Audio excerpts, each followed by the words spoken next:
Hi guys, welcome to our channel Advocate Unplugged. Guys, today we'll discuss about the interest and cost which is given by the court, and the provisions are given in Code of Civil Procedure 1908. Section 34 deals with interest, section 35, 35A, 35B and order 20A deals with the cost. So guys, we start with section 34 that is related to interest. Well guys, the section says interest. इस section इसका जो section का sub section 1 ये कहता है where and in so far as decree is for the payment of money the court में in the decree order interest at such rate as the court deems reasonable to be paid on the principal sum adjusted from the date of the suit to the date of decree. यानी court ये कहता है कि अगर मान लो कोई money से related suit है तो कोर्ट जो है डिक्री में जो है इंटरेस्ट भी ऑर्डर कर सकता है कि उस रेट पे जिस पे कोर्ट चाहेगा, और वह जो होगा इन एडिशन होगा जो प्रिंसिपल सम जो कोर्ट ने उसको दिया है, और इसके साथ में in addition to the interest adjusted on the principal जो इंटरेस्ट जो प्रिंसिपल पे दिया है sum for any period prior to the institution of suit. यानी कि कोर्ट जो है इंटरेस्ट जो है सूट को इंस्टीट्यूट करने से पहले का भी जो कुछ टाइम है उसका भी गाइज इंटरेस्ट दे सकता है, और फर्दर इंटरेस्ट भी दे सकता है जो कि 6% से ज़्यादा नहीं होगा जिस द कोर्ट डीम रीजनेबल। और कब तक दे सकता है? जब तक पेमेंट रिलीज़ होती है या कोई डेट जो कोर्ट ने स्पेसिफाई की है। तो गाइज बेसिकली सेक्शन कहता है कि कोर्ट जो है जब आपको प्रिंसिपल अगर कोई मनी से रिलेटेड सूट है तो आपका जब प्रिंसिपल आपका डिसाइड करता है तो उसमें आपको इंटरेस्ट दे सकता है। कौन सा इंटरेस्ट दे सकता है? एक तो prior to institution of suit दे सकता है, एक जब से आपका केस चला विद इन अ पीरियड और जब वह डिसाइड हुआ उस टाइम का इंटरेस्ट दे सकता है, और इनकी जब आपकी पेमेंट जो यानी आपका आफ्टर डिसीजन पोस्ट डिसीजन का भी इंटरेस्ट दे सकता है जब तक की पेमेंट रिलीज़ हुई या है वह डेट जो कोर्ट ने प्रोवाइड की है। गाइस में प्रोविजो दी हुई है, प्रोविजो कहती है provided that where the liability in a suit to the some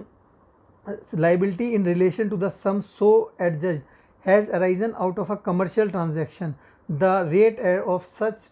further interest may exceed 6% per annum. Guys ये कहता है कि अगर मान लो कोई भी जो यह जो लाइबिलिटी जो इनकर हुई है यह किसी कमर्शियल ट्रांजैक्शन की वजह से हुई है तो रेट जो है इंक्रीज़ कर सकता है 6% से, और लेकिन जो एक्सीड करेगा वह मैक्सिमम होगा जो कि उसके कॉन्ट्रैक्ट में डिफाइंड है। और गाइस जो रेट अगर मान लो इनके इस कॉन्ट्रैक्ट में नहीं लिखा हुआ तो गाइस जो बैंक जो कोर्ट है वह इंटरेस्ट दे सकता है जो कि जिस रेट पे नेशनलाइज बैंक जो हैं एडवांस करते हैं पैसा या उधार पे पैसा देते हैं। गाइज इसकी एक्सप्लेनेशन 1 कहती है कि जो बैंक नेशनलाइज बैंक का मतलब वह बैंक है जो कि डिफाइंड है बैंकिंग कंपनीज एक्ट 1970 में। और गाइज इसकी एक्सप्लेनेशन 2 कहती है कि जो इस सेक्शन के अंदर जो ट्रांजैक्शन को कमर्शियल ट्रांजैक्शन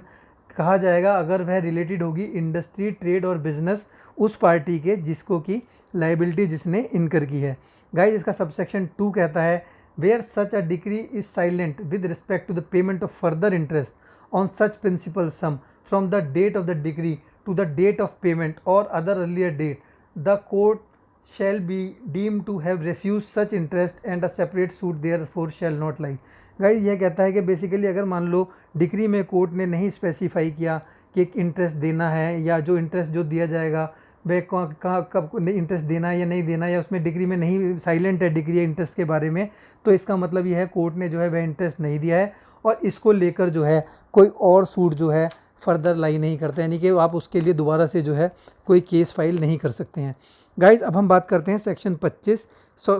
35 जो कि बात करता है कॉस्ट की। तो गाइज सेक्शन कहता है subject to such conditions and limitations as may be prescribed and to the provisions of any law for the time being in force, the court of the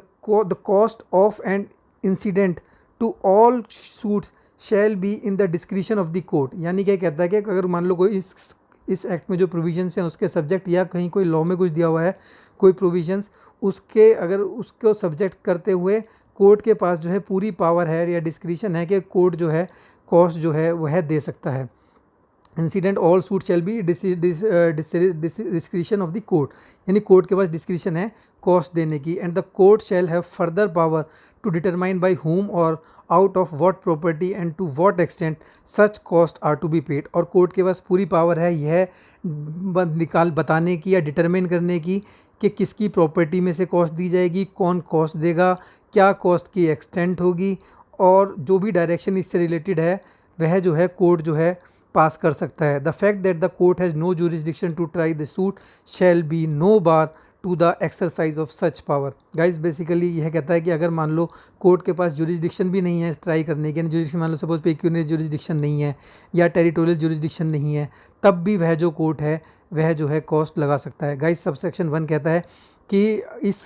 section इसके subject to certain provision, अगर मान लो कोई provision दिया हुआ है इस act में दिया हुआ है, सीपीसी में दिया हुआ है या कोई और लॉ में दिया हुआ है, उसके सब्जेक्ट टू करते हुए मतलब उनमें अगर कुछ दिया हुआ है उसके अगेंस्ट में ना जाते हुए जो है बेसिकली अगर कोई कोर्ट जो है कोर्ट के पास डिस्क्रिशन है कॉस्ट की, यानी कि कोर्ट जो है कॉस्ट लगा सकता है। किस पे लगा सकता है, कितनी लगा सकता है, किस प्रॉपर्टी में से वह पेमेंट दी जाएगी, वह सारा का सारा जो है कोर्ट जो है डिसाइड कर सकता है। और इन केस मान लो अगर कोर्ट के पास पावर भी नहीं है केस को सुनने की, मान लो कोई जुरिस्डिक्शन नहीं है उसके पास में, तब भी जो कोर्ट है वह कॉस्ट लगा सकता है। और गाइस इसका सबसेक्शन 2 कहता है where the court directs that all cost shall not follow the event the court shall state its reasons in writing, यानी कि कहते हैं कि where the court directs that any cost shall not follow, यानी कि अगर मान लो कोर्ट डायरेक्ट करता है कि कोई भी कॉस्ट नहीं लगनी है तो उस इवेंट में जो है कोर्ट जो है रिटर्न में लिखेगा कि क्यों जो कोर्ट है डिसीजन देगा, तो रीज़न जो है राइटिंग में देगा कि why the cost is not to be impose. Guys basically section 35 जो बात करता है कॉस्ट के बारे में बात करता है और बताता है कि कौन आदमी कॉस्ट देगा, कितनी कॉस्ट देगा, और अगर जुरिस्डिक्शन नहीं है तो भी कोर्ट जो है कॉस्ट लगा सकता है। और गाइस अगर मान लो कोर्ट कॉस्ट नहीं लगाता है तो उसका जो रीजंस जो है वह राइटिंग में देगा। गाइस सेक्शन 35 ए बात करता है कंपेंसेटरी कॉस्ट के बारे में। गाइस सेक्शन 35 ए कहता है cost in respect of false or vexatious claims और डिफेंसेस, यानी कि यह बात करता है अगर कोई क्लेम जो है अपने फॉल्स या विक्सेशियस क्लेम लिया है डिफेंस, या तो आपने कोई क्लेम फाइल किया है फॉल्स या विक्सेशियस, या आपने कोई ऐसी डिफेंस ली है जो कि फॉल्स एंड विक्सेशियस है, तो गाइज आपके ऊपर जो कोर्ट जो है कंपेंसेटरी कॉस्ट लगा सकता है। गाइज सेक्शन का सबसेक्शन 1 कहता है if in any suit or other proceedings including an execution proceeding but excluding an appeal or revision. Guys कहता है कि यह जो बेसिकली बात करता है कोई भी प्रोसीडिंग यानी कोई भी सूट फाइल किया है जिसमें एग्जीक्यूशन तो इंक्लूडेड है और एक्सक्लूड कर दिया अपील और रिवीजन, यानी कि बेसिकली यह सेक्शन जो अप्लाई होता है ये सूट्स पे अप्लाई होता है, एग्जीक्यूशन पे होता है, लेकिन अपील और रिवीजन पे नहीं होता। Any party objects to the claim or defence on the ground, कोई भी पार्टी जो है ऑब्जेक्ट करती है क्लेम को और डिफेंस को on the ground that the claim or defence or any part of it is an against the objector false or vexatious to the knowledge of the party by whom it has been forwarded, and if thereafter as against the objector such claim or defense is disallowed, abandoned or withdrawn in whole or in part, the court if so think fit may, after recording the reasons for holding such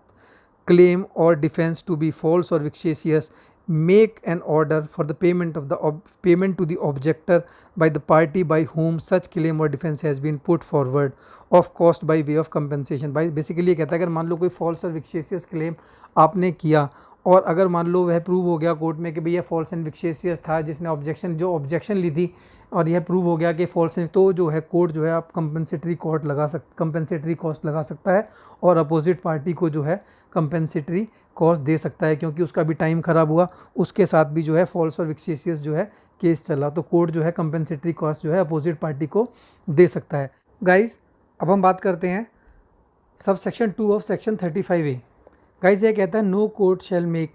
any such order for the payment of an amount exceeding 3,000 rupees or exceeding the limits of its pecuniary jurisdiction whichever amount is less। यानी guys ये कहता है कि जो compensatory court cost जो है जो court award कर सकता है वह या तो मैक्सिमम 3,000 रुपये कर सकता है या जो है अपनी जो उसकी पिक्यूनियरी जुरिस्डिक्शन है मैक्सिमम उतनी कर सकता है, और जो भी कॉस्ट होगी वह less than whichever is less, यानी कि 3,000 रुपये या उसकी पिक्यूनियरी जुरिस्डिक्शन जो भी कम है। अगर मान लो 3,000 से ज़्यादा की पिक्यूनियरी जुरिस्डिक्शन है तो वह मैक्सिमम 3,000 रुपये की कॉस्ट लगा सकता है, और अगर 3,000 से कम है तो जो कोर्ट की पिक्यूनियरी जुरिस्डिक्शन है उसके हिसाब से जो है वह कॉस्ट लगा सकता है। तो गाइज इसके अंदर प्रोविजन दी है, प्रोविजन कहती है provided that where the pecuniary jurisdiction of the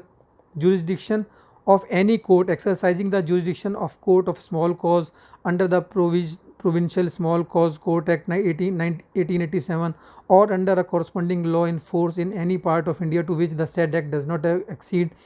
and not being a court constituted under the act or law are less than 250 rupees. यानी ये बात कर रहा है कि कोई अगर मान लो कोई स्मॉल कॉज प्रोविंशियल कोर्ट है या कोई ऐसा कोर्ट है जिसकी प्रोविंशियल स्मॉल कॉज कोर्ट है जहाँ पे यह एक्ट अप्लाई नहीं होता, या कोई भी कोर्ट है जिसकी 250 रुपये से कम जो है वह जो है उसकी पिक्यूनियरी जुरिडिक्शन है, तो हाई कोर्ट उसको एम्पावर करता है, वह मैक्सिमम जो है 250 रुपये तक की जो है कॉस्ट लगा सकता है और and not exceeding those limits by more than 100 rupees. और जो या तो मतलब मैक्सिमम 250 लगा सकता है, या जो उसकी जो लिमिट है उससे 100 रुपये मैक्सिमम ज़्यादा तक जो है को जो कॉस्ट जो है वह जो है कोर्ट जो है ये कोर्ट जो है लगा सकते हैं। गाइस इसमें दूसरी प्रोविजन दी है, provision further provided further that the high court may limit the amount which any court or class of court is empowered to award as cost under this section. High court basically कहता है further ये कहता है कि high court जो है limit कर सकता है अमाउंट को जितनी की जो है कोर्ट जो है कॉस्ट लगा सकता है, या जितनी कोर्ट वो एम्पावर है उसको जो है उसको जो है वह लिमिट भी कर सकता है हाई कोर्ट। बेसिकली सेक्शन 2 कहता है कि कोर्ट जो है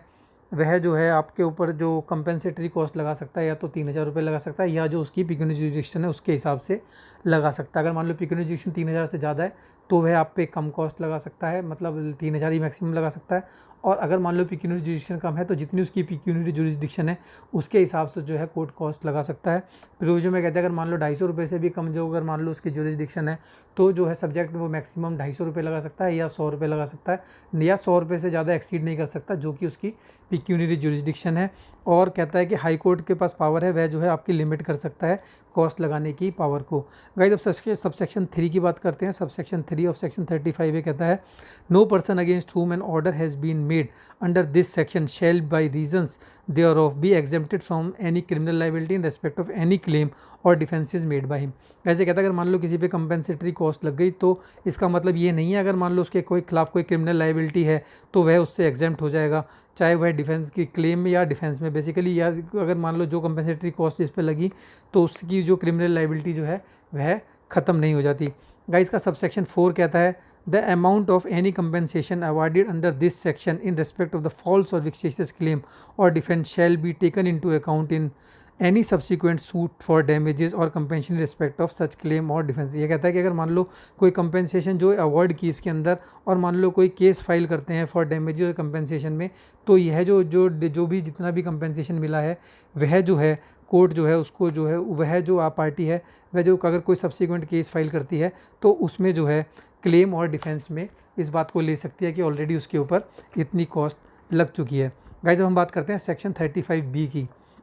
यह बेसिकली बात करता है cost for causing delay. Generally guys क्या होता है कोर्ट में जब प्रोसीडिंग चल रही होती है तो पार्टीज़ क्या करती हैं सूट को डिले करने के लिए ना कई टैक्टिक्स अपनाती हैं। जैसे कि सपोज़ करो जिस दिन डिफेंस होनी थी उस दिन अपने विटनेस को नहीं बुलाएंगे, या कभी कह देंगे कि जी क्या कहते हैं वकील साहब बीमार हैं। इस तरीके की कोई भी प्ली लेके ना वो चाहते हैं कि कोर्ट में जो है केस डिले होता रहे। तो अगर कोर्ट को लगता है कि डिले कर रही है पार्टी तो गाइज उस पर कोर्ट कॉस्ट लगा सकता है। यही सेक्शन 35B बात करता है कॉस्ट फॉर कॉजिंग डिले। तो गाइज सबसेक्शन 35 का बी में सबसेक्शन 1 इसका कहता है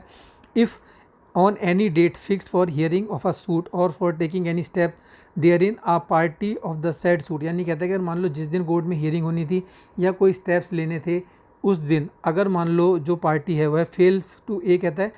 to take the step which he was required to by or under this court to take on that date. यानी कि अगर जो स्टेप उसने लेने थे वह नहीं लिए या वह फेल कर जाता है उन स्टेप्स को लेने के लिए, और या क्या करता है एडजमेंट मांगता है। बी कहता है obtains an adjournment for taking step such step or by producing evidence or for producing evidence और ऑन एनी अदर ग्राउंड, या कोई एडजमेंट मांगता है उन स्टेप्स को लेने के लिए या एविडेंस प्रोड्यूस करने के लिए या किसी भी ग्राउंड पे। बेसिकली क्या हुआ, बेसिकली मान लो कोर्ट में जब केस फाइल हुआ वो जो स्टेप्स लेने थे वह स्टेप नहीं लिए, और अगर मान लो कहता है कि जी मुझे एक एडजमेंट दे दो, एक डेट और दे दो, तब जब दो कोर्ट क्या है the court may for reasons to be recorded, court क्या करेगा रीजंस को रिकॉर्ड करेगा, मेक एन ऑर्डर कर देगा किसी का requiring such party to pay the other party such cost as would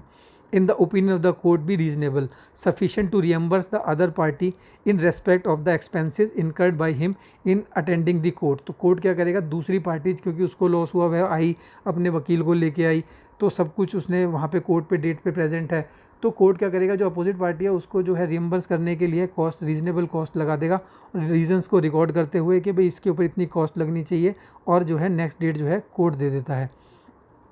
Contending the court on date in respect of the expenses incurred date and payment of such cost on the date next following the date of such order shall be condition precedent to further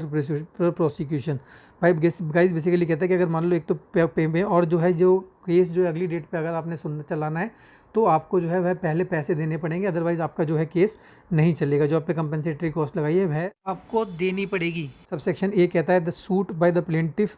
where the plaintiff was ordered to pay such costs or the defense of the defendant where the defendant was ordered to pay such cost। Basically guys section 35B यह कहता है कि अगर मान लो कोई भी unnecessary delay कर रहा है तो कोर्ट जो है उसके ऊपर कॉस्ट लगाएगी। कॉस्ट लगाने के बाद में क्या होगा, अगर मान लो वह कॉस्ट जो है नेक्स्ट डेट पे वह पे करेगा, बेसिकली ये कंसीडेंस प्रेसिडेंट होगी कि आपको पहले कॉस्ट पे करनी है। अगर आप प्लेंटिफ हैं तो आपका केस आगे तभी चलेगा, और अगर आप डिफेंडेंट हैं तो आप डिफेंस तभी ले कर पाएंगे जब वह आप कॉस्ट पे कर देंगे। अनटिल अगर आप कोर्ट को या उस अपोजिट पार्टी को कॉस्ट नहीं देंगे तो आपका केस जो है फर्दर जो है नेक्स्ट डेट पे सुना नहीं जाएगा। इसमें एक्सप्लेनेशन कहती है where separate defence have been raised by the defendant or group of defendants, payment of such cost shall be condition precedent to the further prosecution of the defense by such defendants or group of defendants as have been ordered by the court to pay such cost। Basically कहता है कि अगर मान लो separate defences ले रखी है और जो बेसिकली जो डिफेंडेंट या ग्रुप ऑफ डिफेंडेंट जिनको कहा गया है कॉस्ट देने के लिए, वह अगर कॉस्ट नहीं देंगे, यह कंडीशन प्रेसिडेंट है कि आपको पहले पेमेंट देनी पड़ेगी तभी आपका केस सुना जाएगा, अदरवाइज आपका जो है केस नहीं सुना जाएगा। सेक्शन 35B का सबसेक्शन 2 कहता है the cost ordered to be paid under subsection 1 shall not if paid be included in the cost awarded in the degree passed in the suit. यानी ये कहता है कि अगर मान लो कॉस्ट नहीं पे की गई, जो कि कॉस्ट जो अवार्ड की थी, जो जब डिग्री अवार्ड होगी उसके अंदर जो वह जो कॉस्ट है वह जो ऐड हो जाएगी। But if such cost are not paid a separate order shall be drawn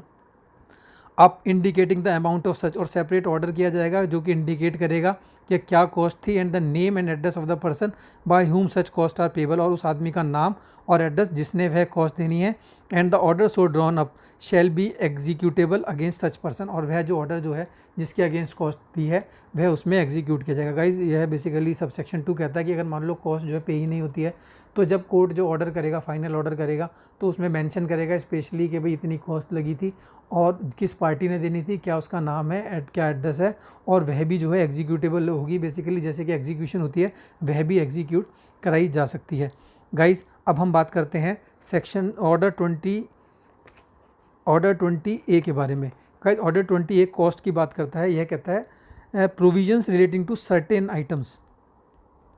without prejudice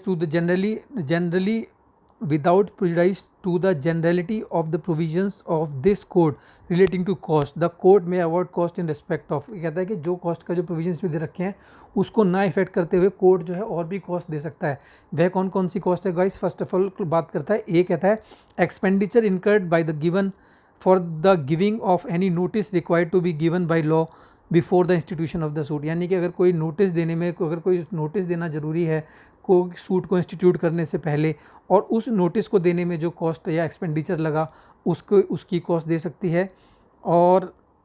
expenditure incurred on any notice which though not required to be given by law has been given by any party to the suit or to any other party before the institution of suit. अगर मान लो कोई जो notice नहीं भी देना था और party ने दे दिया तो उसकी जो कॉस्ट लगी देने की वह भी कोर्ट जो है अवॉर्ड कर सकता है कॉस्ट। सी कहता है expenditure incurred on the typing, writing and printing of pleadings filed by any party. यानी कि अगर जो भी कॉस्ट इनकर की किसी टाइपिंग में, राइटिंग में, प्रिंटिंग में, प्लीडिंग में, वह भी कॉस्ट जो है कोर्ट अवॉर्ड कर सकता है। In addition to those which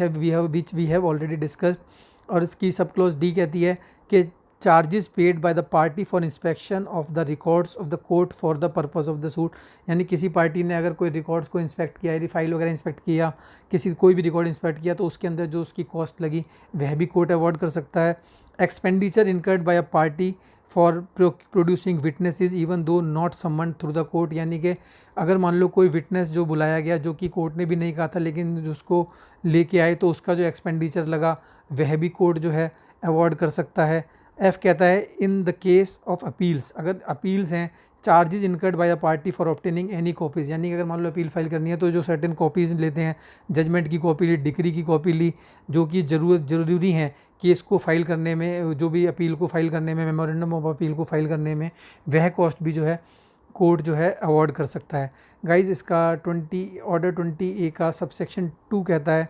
cost to be awarded in accordance with the rules made by the high court. Basically कहता है कि जो भी कॉस्ट जो अवॉर्ड होगी वह जो रूल्स हाई कोर्ट ने बनाए हैं उसके हिसाब से अवॉर्ड होगी। जैसे कहता है कि the award of the cost under this rule shall be in accordance with such rules as the high court may make in that behalf. यानी कि कोई भी जो